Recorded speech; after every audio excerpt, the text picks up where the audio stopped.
So hello, everyone. Once again, this is Steve Taylor. Thanks a lot for logging in to our podcast or listening, or whether you're viewing, whatever it might be, whatever your medium is, to another edition of what we call the Do It For Yourself podcast, right? We bring different people and different thought leaders, business owners, different positions of business to talk about different topics that, quite honestly, I find it interesting. I think you might find interesting.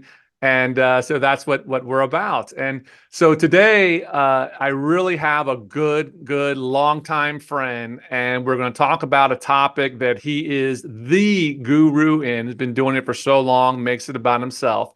But Peter, let me allow you to introduce yourself, and you could talk, a little bit about the firm, but kind of like what your role is and what your role always has been for all the businesses you've worked for.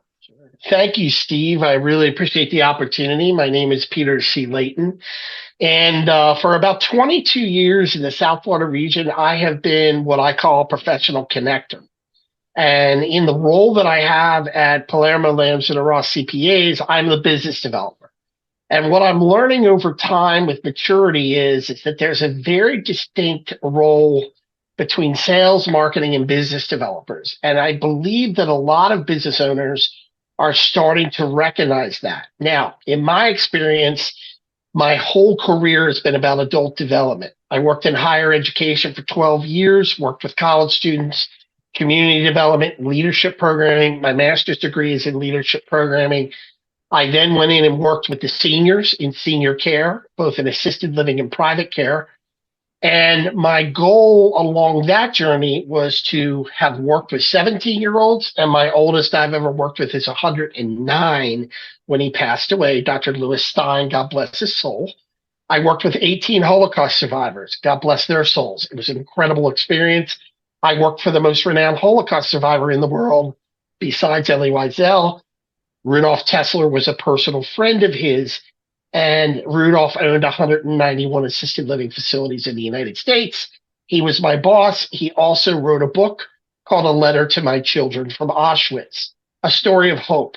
And it was one that I not only read, embraced the Jewish community and culture as a non-Jewish person, but it was also inspiring to me to be working for him and learning from him.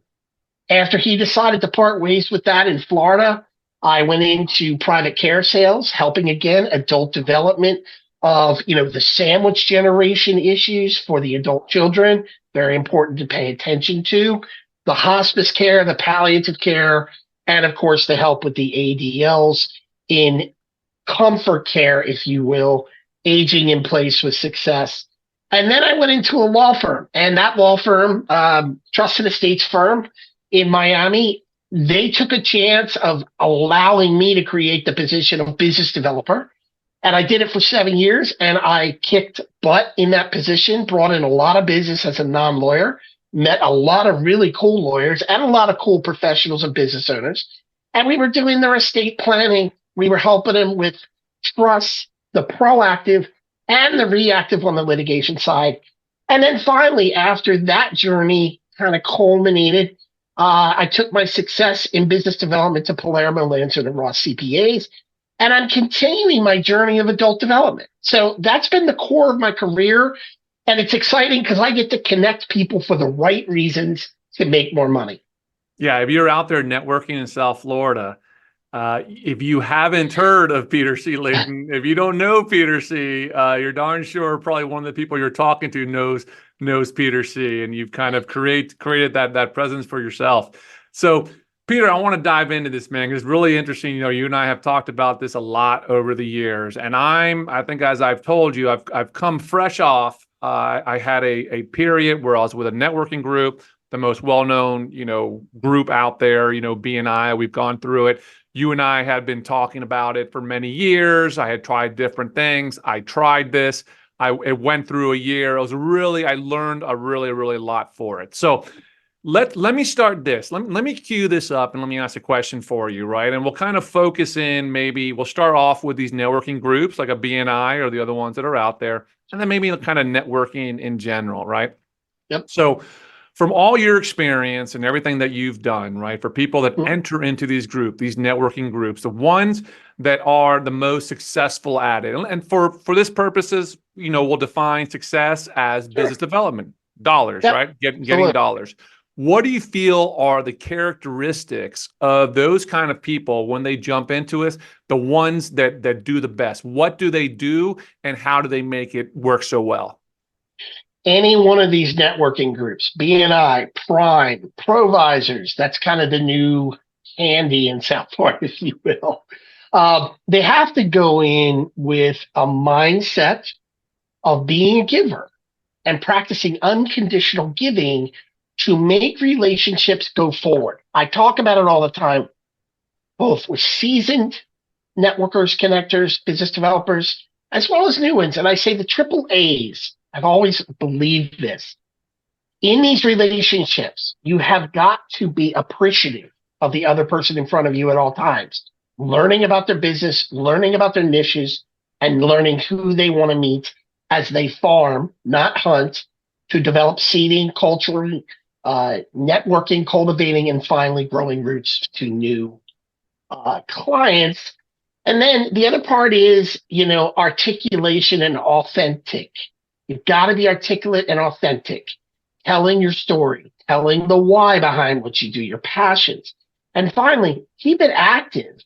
So in other words, no matter what groups you go in, whether you meet once a month or meet weekly, I happen to like the weekly models for self-accountability. That's very, very important, which I call, brain muscle habit, if you will. It becomes part of your life. It's a lot of giving. It's a lot of work. The other part that I tell people is that some of these groups just aren't for everybody in the way that they process this. Okay. And I don't mean by category, because I am a believer that categories can succeed in these groups. I've had those arguments and discourse with other professionals in the past, but you have to take on the personal responsibility to be able to educate your team and your individual team members how to promote you and brand you. Be specific to be terrific is what I tell all of them. Yeah. That will drive social capital amoeba opportunities, and that will drive clients.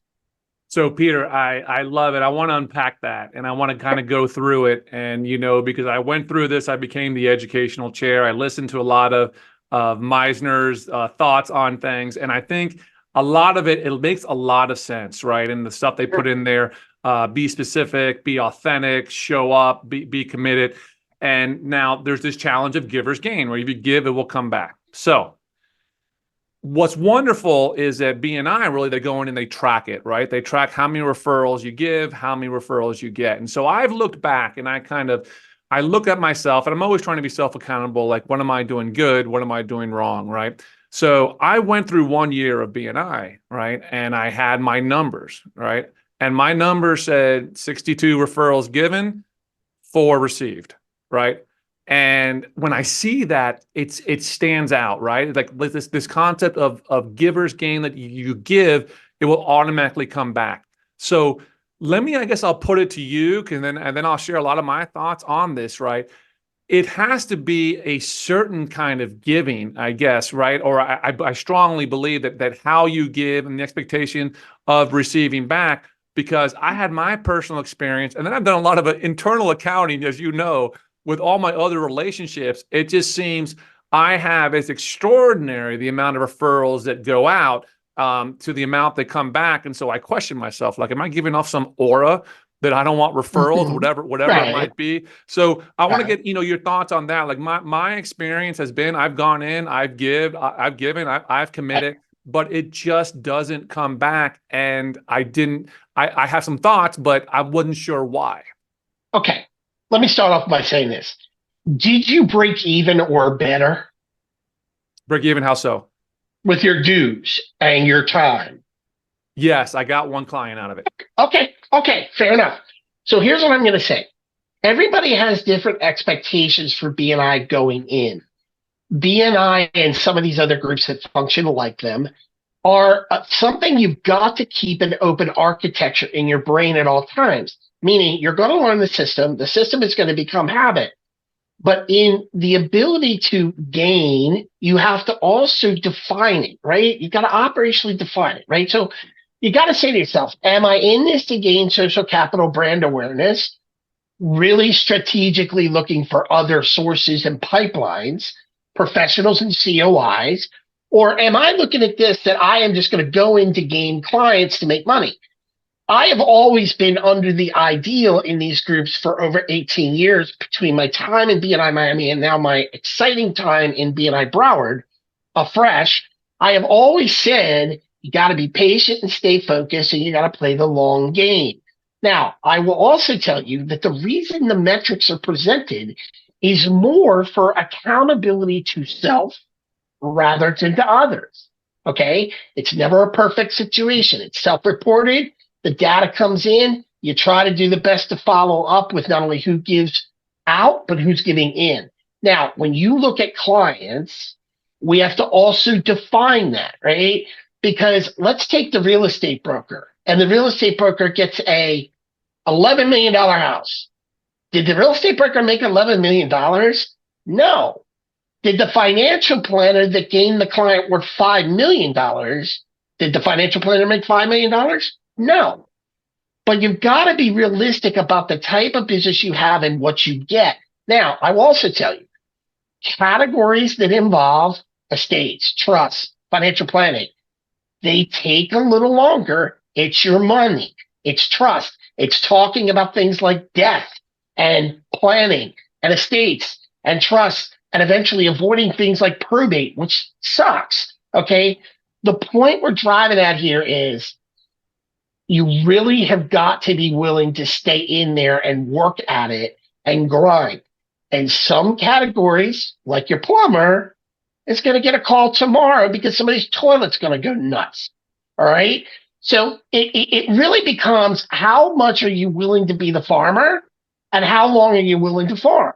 Okay. And if you're not comfortable with that, you're right. It's not for you. And that's all good, man. Well, let me ask you this, because I hear you, Sure. but Yeah. I don't agree in a certain respect, in the sense that, that it has to, there's this nebulous in that I have to put the time to build it, and because there has to be metrics along the way, right? And Sure. some people, they don't know why. I don't think they're specific about it, right? So, Right.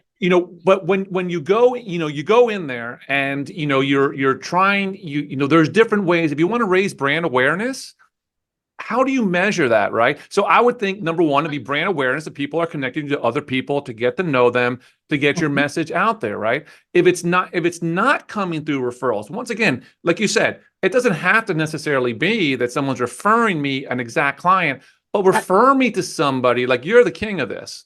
Refer me to somebody else who I think I can be referred to, that will potentially help my business. I will tell you, like I said, you're the king of this. That almost never happened in the group I was in, and it's almost never happened in the other groups. So I think, like you're saying, let me say whether the disagreement in the sense that, I don't like the grind. The grind is what I disagree with, or the grind is what I got out of. But there can be other measures and metrics to see if this is worthwhile. And while you might not get, I was lucky to get one good client at the beginning of the year. I understand that. But if he doesn't feel that the connecting's not happening, then what's the value for that once a week? Because the time commitment's huge. Right. Look, I understand what you're saying, but I also have always taken the stance with these groups is if I'm going to be in there, now remember something, Steve, I'm not a business owner. I don't espouse to being a business owner. I like to work for one owner who is committed and is committing to me to drive them and drive all of us collectively. That was the idea of the position at Palermo, Lanza, and Ross. It wasn't about this person, this partner, Peter's. It was about collectively. How do we take our Rolodexes and merge them and cross-pollinate them? How do we take our Rolodexes and cross-pollinate with our clients? The thing that I think has to be defined here is what do you want to get out of it and how can the system make you successful? You weren't lucky to get a client in the first year. You were fortunate. Why? Because luck is 50-50, Steve. What you did is you educated somebody correctly about what you were looking for in a space, and they were able to come through for you. My goal back to you would be that individual. I have no idea who it is or what type of category, but that's somebody that gets it. And it's somebody that I would stay up with for a very long period of time, group or no group. Of Okay. course. No, Right. no, let me Okay. say that I got a lot of these the good relationships, and Sure. I've already given, 5 referrals literally Sure. since I left the group. So let me Right. bring it back to the initial question, right? And kind of Right. going through, because what I'm trying to get to is like who, when you're going into these groups, who is it kind of, or how to act, or who might it be best for that these work, right? Because Okay. I develop those good relationships like right away. I don't need to see them necessarily every week, right? It'll come Right. out and go a different way on it. But when people are trying to come in, these networking groups, I also had a feeling that because mine was a more relationship, trust based profession that I want, I don't sell insurance, I'm not transactional, right? It seems that those networking groups, if you are more transaction focused, you're looking for a lot of transactions. It seems people that have businesses like that are more repetition, that would potentially be a better environment for having to stay up with these people on a weekly basis. Okay. I can tell you this. I worked on building out a chapter that I was founder of in Miami. And to date, it's the most successful chapter in the history of Miami-Dade and BNI. Okay. Mm-hmm. We took that baby from 0 to 3 of us to 9 of us to 42 of us, and then ultimately all the way to 80. The reason I bring this up is I think what's important is transactional stuff like I need a service for the electrician is going to happen every day. But I think there's some other challenges that you have with things like, am I going to switch over my CPA and accounting work to somebody I'm just getting to know? Okay. But you also then have to say, what am I going to do with my financial planning? And how is this guy or gal better than all the other noise that I've heard out there about financial planners? So it really does come back on the individual to educate exactly down to the T of what you want and how you're going to do it. The other thing that I will say is we always had the vision when I was in my chapter in Miami and somewhat now in Broward that we were going to focus on the trades and we were going to focus on lawyers. Mm-hmm. Okay. And that's how you can amp up referral opportunities. Those two areas are really heavy in opportunities. Doesn't always mean you're going to get the business. Now, the other part that I will say to you is this, you know, you're in planning. I'm somewhat in planning. Trust and estates lawyers are in planning, elder law. Planning takes a long time for someone to wrap their head around. Then you're going to also say, oh, yeah, and I want to invest your money. Okay. Mm-hmm. Which, with Ponzi schemes, with the situation that has happened many times in South Florida, we know the names, not to get into them, and the Bernie Madoffs of the world, things can get tricky in that space. It's just like if you have someone develop a trust for you and they don't put in, let's just say, preneed guardianship language. Okay, that can really screw you up, but it's not going to screw you up for maybe 25, 30 years. Mm-hmm. So what I'm trying to gain at and get at here, Steve, is look, you have to have the expectations in your mind and what you want to get out of it. Back in the day, BNI actually used to give you a quotient. They used to give you a quotient equation that told you by their data, if you put in X divided by whatever Y was, you should gain this amount of percentage of ROI. Mm-hmm. Okay. I never really jolted with that because I always said, am I the giver? Am I the guy that wants to be the rock star in the room? You better believe it. I'm teaching younger members right now in my chapter. You want to be the rock star in the room?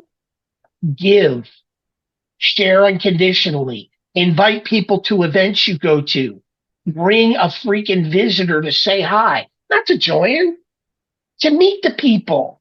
This is your team. And yes, Steve, we're talking probably the 1/3, 1/3, 1/3 rule that seems to apply to human beings and communities and groups. 1/3 are going to be rock stars. I am a rock star. 1/3 are going to be that middle where you want to get them up in skill sets one level higher to be that rock star. If you can get that chapter up to 2/3, right? 66%, 50 to 66%, you're a rocking chapter. Most chapters will tell you Yeah, we got about 25% of the group that gives two hoots about what they're doing in here, and another 75% is just show up. And then everybody wants to make the equation. Well, if you just show up, that's part of the game. Yes, it is. It's activity. But at the same note, there's a third that don't follow policies, that don't have accountability, that don't work on behalf of Steve Taylor. Okay? I mean, I have a situation right now. I'm not going to get into names, but I've been told through the grapevine X doesn't want to refer you. And I've already tried to help X as a new member. Guess what? I'll do my cordialness every week if that individual is there participating. Okay. If they're not, they're not. I will do my best to guide X towards opportunities. But for right now, I've decided that X, who could be really good for me, has been put off to the side of the stove. So let me ask this, Peter. I hear you, and I know those examples and the quality. That's exactly how I broke it down, right? There's quality people in the group, and not everybody's going to be the same, right? And I believe I've always been a giver, and I've given unconditionally, right?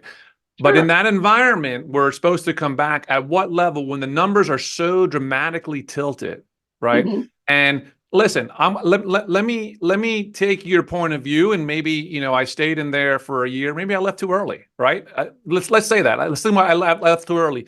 But then what could have been the measure, right? When I'm giving unconditionally, I'm giving the efforts.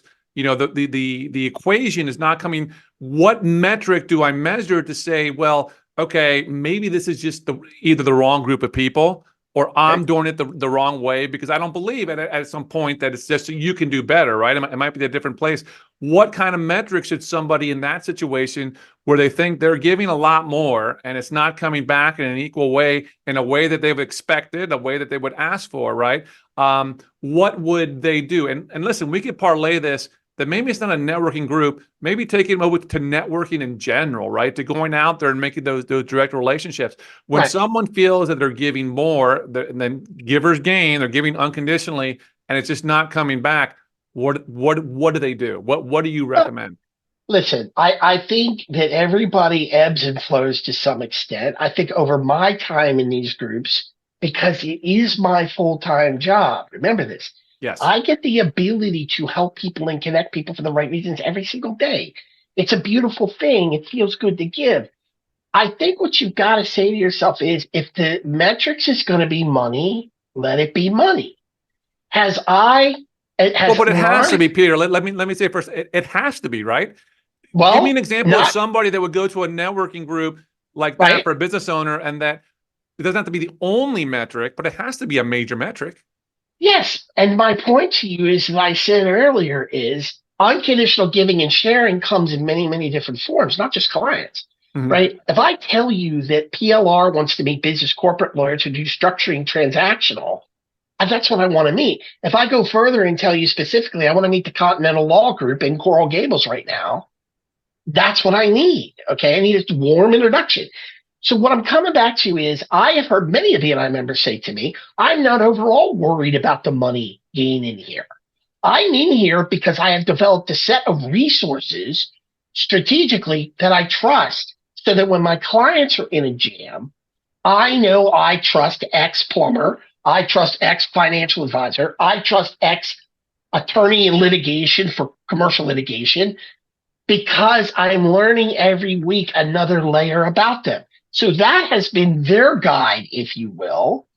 I will tell you, for me, I have never been one to, explode with money in BNI. I've done well over time for the business owners I've worked for and committed to. But when I come back to it, what I try to say is, you have to define what it's going to be going in, and then you have to reflect and ask yourself. And I've said this to every BNI member, Prime member, Leads group member that's ever left it. I said, can you look in the mirror and ask yourself, did I give the energy of engagement that needed to be there every week for my team? And if you can say yes, Steve, and it didn't meet your expectations, then guess what? Move on, man. Yeah. Okay. Right. And here's the other part. I get jolted more by making good faith strategic connections for people that make sense. Do they all work out? Hell no. I tell everybody. I got kind of a thing in my head and tracking on my, spreadsheets. It's about 60%. It's about 60%. I will take anything in 40 to 60% of success for anything in the world. Okay. Because it's always not going to be perfect. But what I try to say is if I'm going to walk in that room and I'm going to be here, it's like my father, my deceased father was BNI 15 years, said to me, Peter, don't look back on this. It's the best business decision I ever made for his insurance brokerage, property and casualty in Rochester, New York. And God bless my dad's soul. But the idea being is I've taken that spirit at heart of giving and I've never looked back. I took one break to reassess what I was doing when I moved on from Miami's chapter. It's still successful. One of the guys that I brought in is now the president. It's amazing. I mentored him. And now I'm in another chapter that's very successful, but we're going to make it even better. So when I walk into that room, I want the energy. I want to be known. I want my company to be known. I want people to know I'm a player. Okay. And that's what I embrace. And I think I embrace it because I don't own a business. Okay. So in my head, this is a way that I do it out of my heart. I mean, some people say to me, boy, I've got a Peter C. Layton file in my email because a folder, because of how many opportunities you send, and I can't keep up. And I said, I just love that I'm in your computer. I love it. So again, the matrix has to be measured to the expectations. If it's money, it's money. I think you have made a good, educated decision. I've also seen BNI members that spin. They spin. And you know what they tell me? These are my friends. Yeah, okay, that's great. But what else is going on in here? What else is going on? Yeah, Peter, I love your answer, brother. Making, Right. defining what success means for you, right? And why you went into it and everything. And Sure. I couldn't agree with that more. And I think that's a wonderful, wonderful answer. And so, you and I are talking, frankly here, as we always will. People will hear us talking, and it works. Listen, BNI works. There's no Sure. doubt it's the most successful thing out there, right? And different situations, but maybe not, everybody or different ways as they go through it, right? And you have to Right. get your own measurement success. So I hear that. Let me shift this a little because I want to Sure. go back to what you said a little earlier, because I love learning from you. You started off by saying in your introduction that yes, you've done business a certain way, but you're looking at more networking, marketing. Your mindset's kind of evolved over the last few years. Share with us some Peter C. nuggets over the last, whatever you might say, few years or whatever you intended with that comment. Like, what have you learned? What are you doing differently, whether networking, connecting, marketing, however it might be, that you found successful? Okay, I love it. Because I've made a lot of mistakes along the journey too and learned a lot, When I was younger, I was that guy that went to networking events, or at least what I thought were networking events. As I've learned over time, these all are not networking events. You've got to assess that of who's in the room and are they skilled. Okay. So I used to be that guy that gave out my cards everywhere I went. And I still believe in cards. I haven't shifted yet to that thing on the phone. That's just me. But it's all good. I'm still old school. I think what it is now is I'm much more refined about where I go and why I'm going. Okay. So it's kind of like the business owner that has to make those calls of how are we going to scale? How are we going to leverage? You have to think through that. You have to come up with a business plan. You have to think about your family with estate planning. You have to think about strategies for exit plan strategy. Okay. Formally, it's important. What I'm getting at is I'm much more refined. The other thing I've learned over time with the BNI model, which of course you can read all kinds of books from Dr. Meisner. You can read books like Built to Last. You can read books like In a Different Voice. You can read books like Leading with Soul. And intuitively, I've gotten much better at the exterior, what I call the exterior things, where I build constructs in my head. Okay, it's really a psychology kind of construct issue. And I have an undergrad in psych. And constructs are fascinating to me. So what I try to do before I walk in the room is I say, okay, if I've got a family law lawyer in the room, what's my construct? I don't care who the person is right away, but my construct is going to be they probably want to meet immigration lawyers. They probably want to meet, you know, criminal defense lawyers, right? Okay. I am already thinking for them before I think for myself and my firm. So it's like Chris Ramey said to me one time. He's a very respected guy in the luxury brand section of home accessories. I've known Chris for years. He's out of Boca. He's got London, England.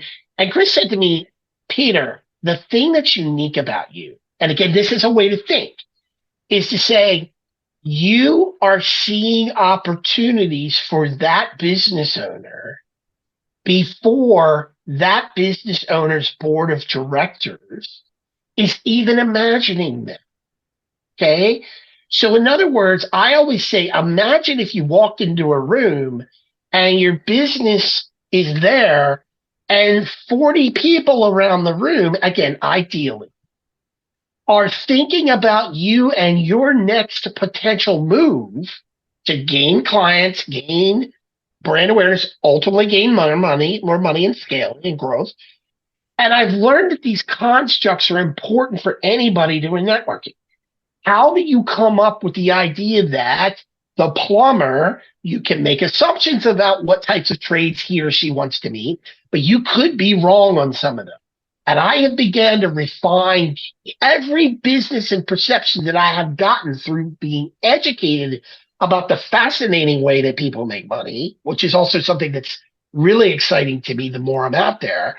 And I have been able to refine down what I believe are the ways to help them immediately. But I also, in conversation, when I zip my mouth, ask them an open-ended question like, I don't always ask, Steve, what do you do? Everybody does. I ask, what brings you here? I shut my mouth and I let my ears and most importantly, my third ear do the listening, the active listening.